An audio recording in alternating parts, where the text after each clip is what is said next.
Cette histoire est vraie et se passe en Australie. Mariam est une jeune fille musulmane de 17 ans. Elle vit avec ses parents et fréquente le lycée.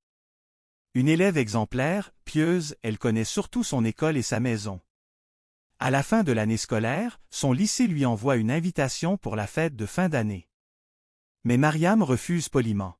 « Je suis désolé, ce n'est pas pour moi. » Ses camarades insistent fortement, la poussant à accepter finalement. Le soir de la fête, son père la dépose puis repart travailler à l'hôpital, où il est médecin. Mariam attend dans une ambiance de musique et de bruit qu'elle ne connaît pas vraiment. Puis les boissons alcoolisées commencent à circuler. Mal à l'aise, Mariam n'en peut plus. Elle sort précipitamment et prend une rue sombre. Elle appelle son père, mais il ne décroche pas. Il est occupé à sauver des vies. Alors, Mariam décide de prendre le bus. En traversant une ruelle, elle aperçoit au loin deux silhouettes. Ces deux hommes, ivres et menaçants, s'approchent d'elle. Mariam accélère le pas, mais un mur la bloque. Les hommes s'arrêtent à 5 pas d'elle. Leurs visages sont horribles, une forte odeur d'alcool se dégage d'eux. Puis, soudainement, sans raison apparente, ils prennent la fuite. Stupéfaite, Mariam parvient à monter dans le bus et rentrer chez elle.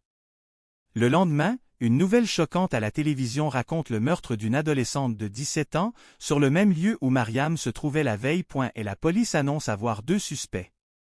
Mariam décide de témoigner.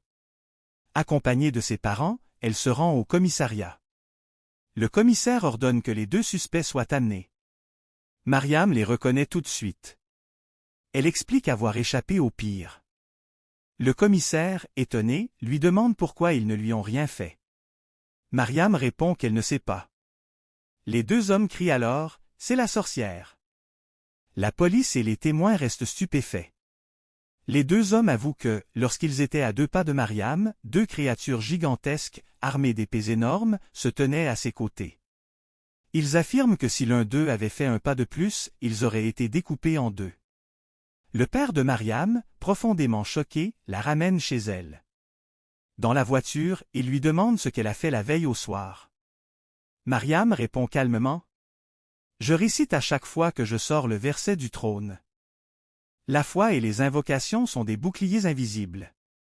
Quand tout semble sombre et dangereux, ce que personne ne voit peut être ta plus grande protection. Ne sous-estime jamais la force d'un cœur qui se tourne vers Allah. Si cette histoire t'a plu, n'hésite pas à mettre un pouce bleu et à t'abonner à la chaîne.